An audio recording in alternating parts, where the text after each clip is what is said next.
Hi hello नमस्कार मंडळी, मी पूनम स्वागत करते आपल्या एका नवीन व्हिडिओमध्ये। नवीन दिवसांची नवीन सुरुवात। कशा आहात तुम्ही सर्वजण? आय होप तुम्ही सर्वजण मस्त आणि मजेतच असाल। तर मी आज तुम्हा सर्वांसाठी गर्भवती महिलांसाठी छान असा व्हिडिओ घेऊन आलेले आहे। तुम्ही माझा व्हिडिओ परिपूर्ण बघा। माझा व्हिडिओ आवडल्यास प्लीज लाईक करा, शेअर करा, सबस्क्राइब करायला तर अजिबात विसरू नका।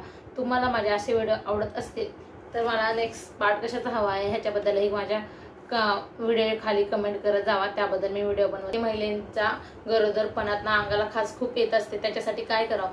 फर्स्ट असेल कॅलेमाइन लोशन लावा, जे की कारल्याचा ज्यूस आहे त्याच्यापासून कारल्यापासून बनवलेले ते लोशन आहे। ते तुम्ही पूर्ण शरीराला म्हणजे घाम नसेल आंघोळ वगैरे केल्यानंतर सकाळ संध्याकाळ तुम्ही पूर्ण बॉडीला तुमच्या लावून घ्या, तर त्याने तुमची खाज कमी व्हायला मदत होईल। कारण त्याच्यामध्ये कारल्याचा वापर केलेला आहे, त्याच्यामुळे त्याला कॅलेमाइन लोशनही म्हणतात। आणि तुम्ही एकदा बघा, ट्राय करून बघा, नक्की फरक जाणवेल। दुसरं आहे ते आंघोळीच्या पाण्यामध्ये कडुलिंबाची पाण्यात, जी इथे तर काय शहरामध्ये ह्या काय गोष्टी मला तर काय आजपर्यंत दिसल्या नाहीत, कारण गावी होते ना मी त्यावेळेस मी यूज केलेले आहेत।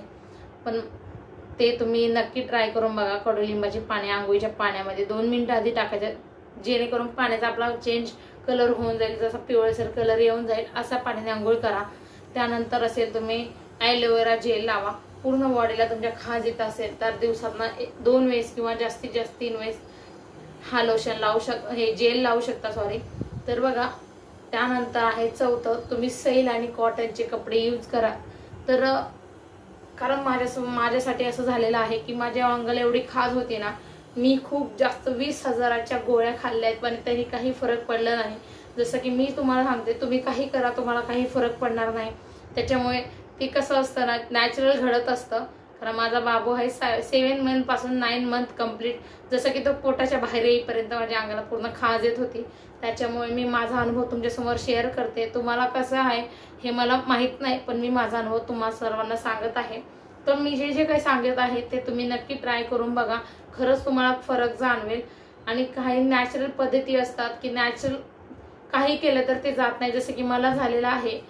पण मी ह्या सर्व गोष्टी ट्राय केल्या, नॉर्मल ते आले होतं, पण डॉक्टरांनी मला सैल कपडे आणि शॉर्ट कपडे घालायला सांगितले होते। म्हणजे जसे की आपले छोटेसे टॉप, म्हणजे फुल असे साड्या नाही, ड्रेस नाही, असं नाही, छोटेसे 3-4 पॅन्ट, असे टी शर्ट तुम्ही असे यूज करा। ते पण कॉटन किंवा सैल असेल असेच यूज करा, अंगाला टोचेल असे काही यूज करू नका। कारण आपण खूप चिडचिड होते, खूप इरिटेटेड असतो, त्यावेळेस अंगाला खाज येते, त्यावेळेस आपल्याला परिपूर्ण झोप लागत नाही, रात्रभर दिवसभर कशाने आपण गांगवानी खाजवत बसतो, हे करतो ते करतो, पण कशानेच काही राहत नाही। पण तुम्हाला सांगते, ज्यावेळेस तुमचा बेबी बाहेर येईल पोटातून त्यावेळेस तुम्ही नक्की मला आठवतं की हा ताईंनी मला हा व्हिडिओ सांगितला, तर तुम्ही तुमचा बेबी बाहेर आल्यानंतर तुम्हाला समजेल की ही ट्रिक्स मी तुम्हाला सांगितल्या होता। तर माझा आजचा व्हिडिओ तुम्हाला कसा वाटला नक्की सांगा। माझा आजचा व्हिडिओ तुम्हाला आवडला असेल तर प्लीज लाईक करा, शेअर करा आणि सबस्क्राईब करायला अजिबात विसरू नका। चला तर भेटूया आपण अशाच एका नवीन व्हिडिओमध्ये, तोपर्यंत काळजी घ्या, बाय बाय।